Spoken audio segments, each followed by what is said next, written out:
Dear students, आज हम सब प्रश्नावली 7.1 की सवाल करेंगे। प्रश्नावली 7.1 देखिए, यहाँ पहला प्रश्न दिया हुआ है, साइन 2x का समाकलन निरीक्षण विधि से करना है। साइन 2x का समाकलन निरीक्षण विधि से करना है, अर्थात यहाँ समाकलन का फार्मूला नहीं लगाना है, समाकलन का कोई फार्मूला नहीं लगाना है। तो इसके लिए क्या करना होगा, हम मान लेते हैं कि f ऑफ x एक ऐसा फलन है जिसका अवकलन करने पर हमें साइन 2x प्राप्त होता है। एक ऐसा फलन fx है जिसका अवकलन करने पर हमें साइन 2x प्राप्त होता है। तो हमें f ऑफ x ज्ञात करना है कि ये fx है क्या, वो कौन सा फलन है जिसका अवकलन करने पर हमें साइन 2x प्राप्त होता है। यदि हमें fx ज्ञात हो जाए तो fx ज्ञात हो जाने पे हमें क्या प्राप्त हो जाएगा, साइन 2x का समाकलन।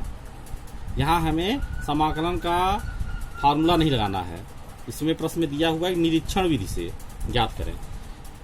तो अब हम जानते हैं कि cos x का अवकलन माइनस साइन x होता है। D upon D X cos x क्या होता है, minus sine x। D upon D X cos 2x, cos 2x क्या होगा, इसको यदि हम t मान के करें तो cos x का होता है माइनस साइन x। तो यहाँ 2x को t माने हैं तो पहले तो 2x आएगा, फिर 2x को t माने हैं तो उसके अवकलन से गुणा भी किया जाता है, तो 2 से गुणा हो गया।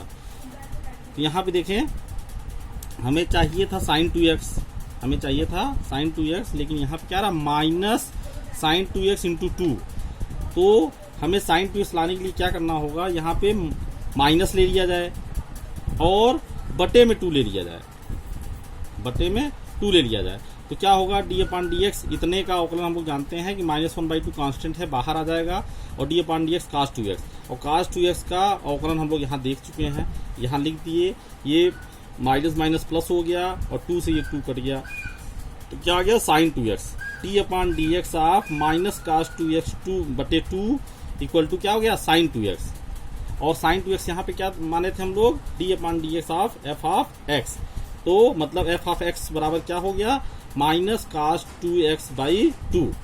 F of X equal to minus cos 2x/2। तो इसका क्या मतलब हुआ, ये किसका समाकलन करने पे आया, साइन 2x का समाकलन करने पर हमें माइनस cos 2x/2 प्राप्त हुआ। यहाँ देखें, हम लोग कहीं पे समाकलन का कोई फार्मूला नहीं यूज किए हैं, केवल अवकलन के फार्मूले का प्रयोग किए। ठीक है, हम लोगों ने यहाँ पे परिभाषा का प्रयोग किया है। समाकलन की परिभाषा क्या कहती है, वह फलन जो दिया गया फलन यहाँ पे साइन 2x था, वह फलन जो दिए गए फलन वह फलन जो अवकलन करने पर दिया गया फलन दे दे।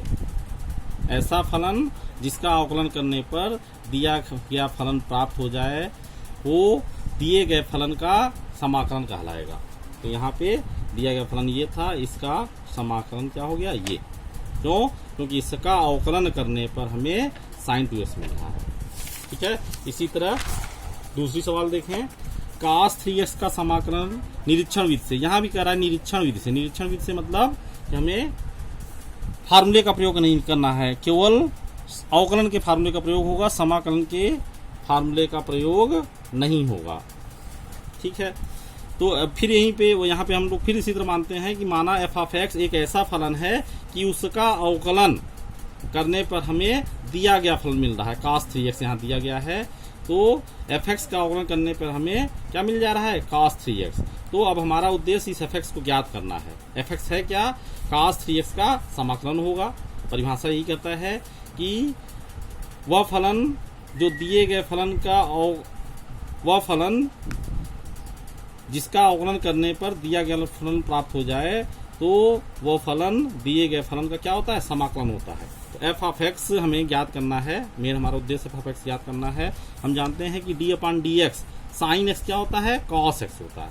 साइन एक्स का अवकलन एक्स के सापेक्ष क्या होता है, cos x।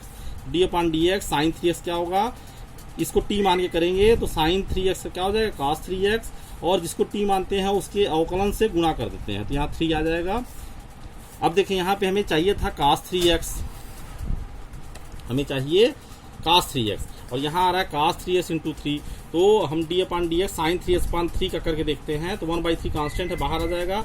और d upon D X sine 3x हम लोग यहाँ पे देख चुके हैं, तो ये मान रख दिए, 3 कट गया, cos 3x आ गया।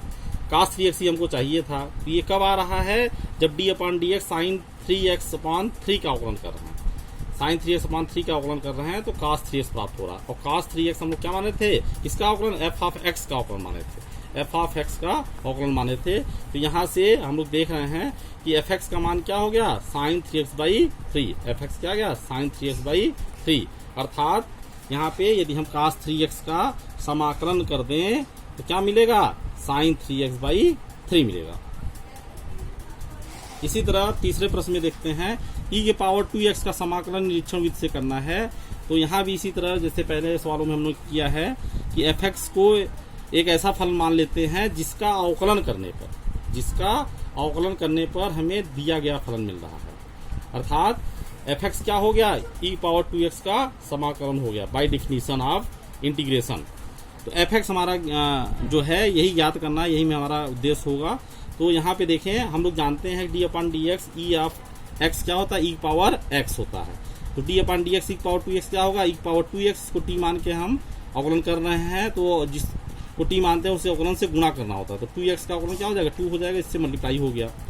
d अपान डी एक्स ई पावर 2x/2, यहाँ पे देखिए हमको e पावर 2x चाहिए था और यहाँ पे आ रहा है e पावर 2x इंटू 2 आ रहा है, तो यहाँ बाई 2 करके देख रहे हैं, हम लोग चेक कर रहे हैं। तो इसका अवकलन क्या होगा, 1/2 कांस्टेंट बाहर आ जाएगा, d अपान डी एक्स ई पावर 2x बचा। अब e पावर 2x का अवकलन हम लोग यहाँ पे देख चुके हैं, तो यहाँ पे लिख दिए, ये 2 से 2 कट गया, e पावर 2x बचा केवल यहाँ पे। तो d अपान डी एक्स ई पावर 2x/2 का अवकलन क्या हो गया, e पावर 2x। और e पावर 2x क्या था, यहाँ पे हम लोग देखे थे e पावर 2x को क्या देखे थे, d upon D x f of x। तो यहाँ पे देखें f ऑफ x और ये क्या हो गए, बराबर हो गए यहाँ से। तो f ऑफ x क्या आया, e power 2x/2, e power 2x/2, मतलब e पावर 2x का समाकलन करेंगे तो क्या प्राप्त होगा, e पावर 2x/2। देखें चौथा प्रश्न देखें, यहाँ पे ax प्लस b के स्क्वायर लिखा हुआ है, इसका समाकलन निरीक्षण विधि से करना है, मतलब समाकलन का फार्मूला नहीं लगाना है, यहाँ पे केवल अवकलन के फार्मूले से ही सवाल को करना है। माना f ऑफ x एक ऐसा फलन है जिसका अवकलन करने पर हमें दिया गया फलन प्राप्त हो रहा है।